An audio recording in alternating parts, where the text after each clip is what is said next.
Olá, esse é o EduCast, o podcast da Educare, que aborda temas relevantes da área da saúde e também os projetos realizados pela Educare. Eu sou Gustavo Machado, CEO da Educare, e no episódio de hoje vamos falar sobre sexualidade feminina. Existe uma pílula milagrosa? Conosco aqui para debater esse tema, trouxemos 2 especialistas e professores do curso de Medicina Sexual, um dos projetos de B2C da Educare, que está disponível na nossa plataforma de streaming, eduprimebrasil.com.br. Nossa primeira convidada é a doutora Fernanda Grossi, ginecologista, especialista em sexualidade humana pela USP, especialista em terapia com enfoque em sexualidade, IMPASEX, é isso, Fernanda?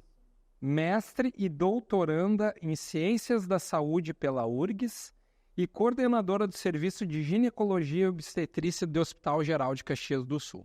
Contamos também com a presença do Dr. Carlos Teodósio da Roz, que é o coordenador de curso de Medicina Sexual da Educare. Ele é médico urologista, membro do Departamento de Andrologia do Serviço de Urologia do Hospital São Lucas da PUC e professor adjunto de Urologia da UBRA. Sejam muito bem-vindos, obrigado por aceitarem o convite. Então vamos lá ao que interessa. Doutora Fernanda, começar contigo. A falta de libido é uma reclamação comum entre as mulheres? E de que forma as questões relativas à sexualidade aparecem no dia a dia do seu consultório? É bem bom. Chega todo dia. A questão de sexualidade vem muito pelo desconhecimento, né? Às vezes, se a gente não perguntar, às vezes ela não aparece. E às vezes ela vai chegar com a primeira queixa da paciente pela falta de vontade de ter relação sexual. Às vezes a cobrança do parceiro, às vezes porque as amigas falam que tem muita vontade e ela não se sente tão à vontade assim. Então, chega muito, muito, muito frequente. E doutor Carlos, os homens são de Marte, as mulheres são de Vênus. Ou existe alguma similaridade entre essas questões de sexualidade? Eu acho que até a mulher fala com um pouco mais de tranquilidade sobre o tema do que os homens. Para os homens, a bruxaria é maior, é mais difícil.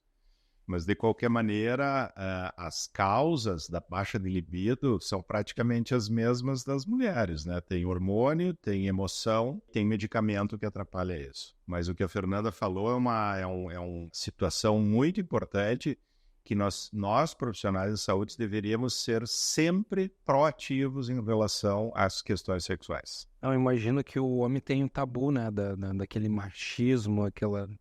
Tem uma pressão social de exercer uma sexualidade ativa, disponível e disposta o tempo todo. A pressão social é um fato importante que a Fernanda cita.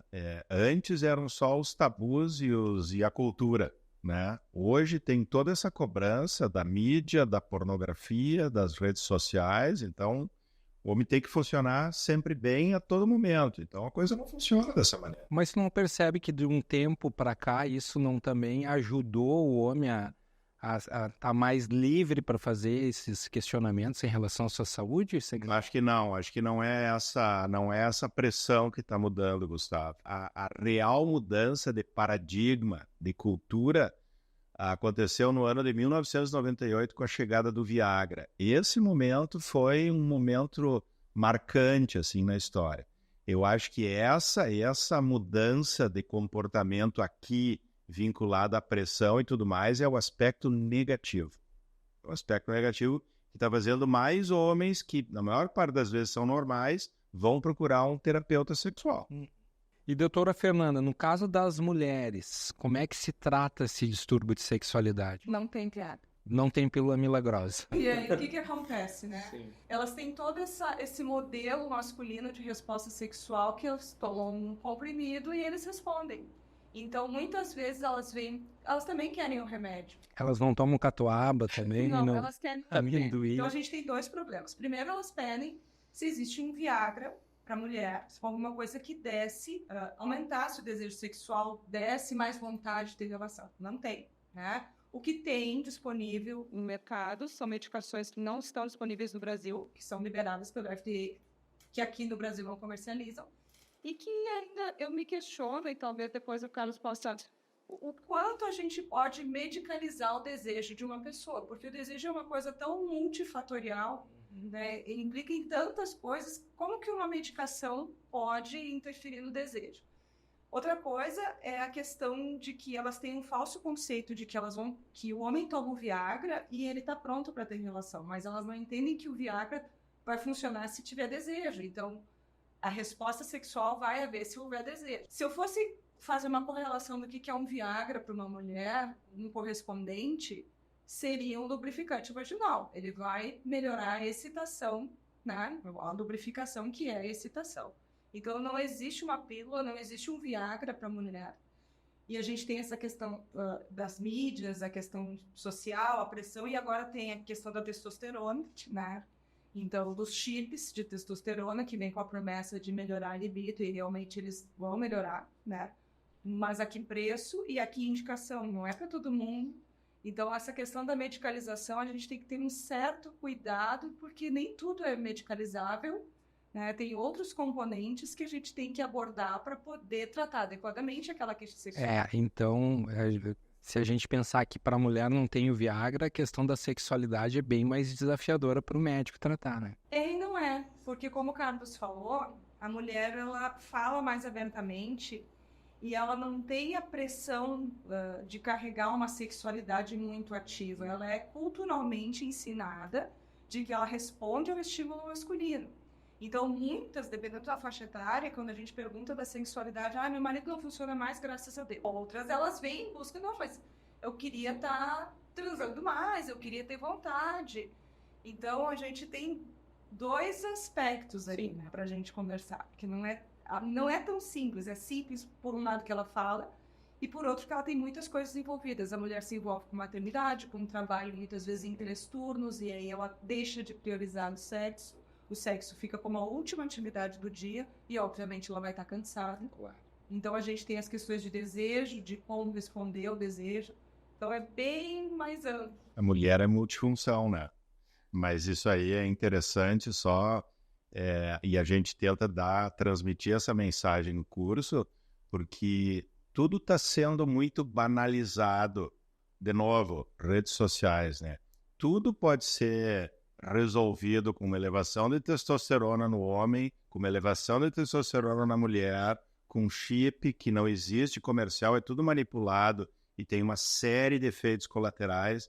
Então, assim, a coisa não é simplesmente ir lá, compra o remédio e melhora. A gente tem que tratar um paciente, tem que tratar... paciente, não é? O paciente. Sim, sim. O paciente, ele tem características e questões específicas só dele.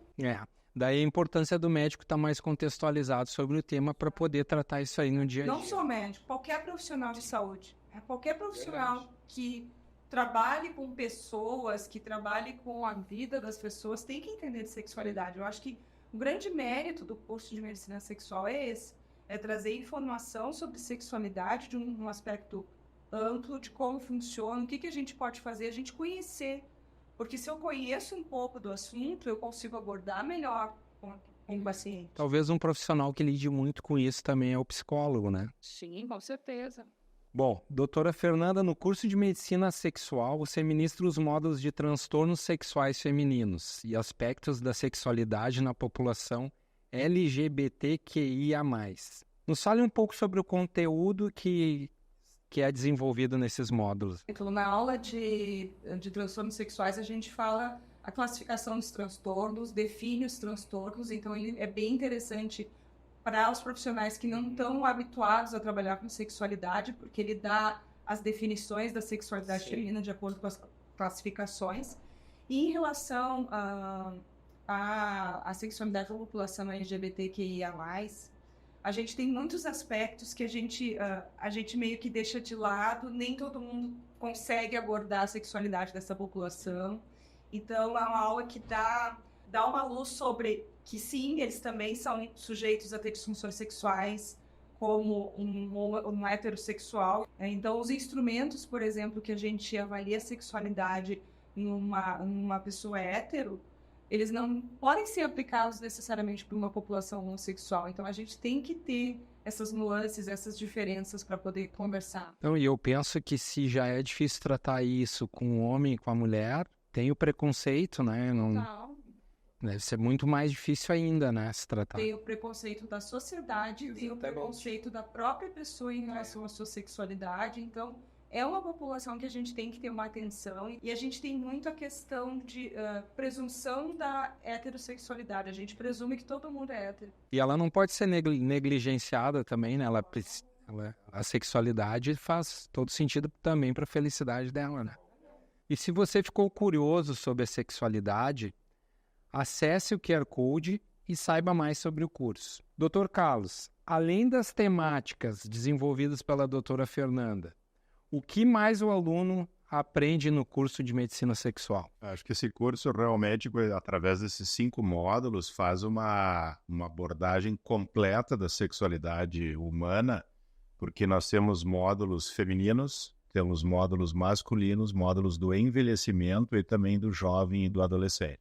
Então, acho que a gente, dessa maneira, nesse curso, a gente conseguiu abranger todos os assuntos importantes para um profissional que queira se dedicar a esse tipo de subespecialidade, vamos chamar assim. Então, esse profissional que fizer o curso, ele está minimamente capacitado para tratar do assunto com o seu paciente. Ele vai ter uma boa base de conhecimento para que ele possa saber abordar, saber o que perguntar, né? O que é importante em uma queixa sexual. Acho que, por ser tão amplo e abranger vários segmentos, eu acho bem interessante para aqueles profissionais que se interessam pela temática. Pessoal, estamos nos encaminhando para o final e eu vou propor uma brincadeira para a doutora Fernanda e o doutor Carlos, que é complete a frase.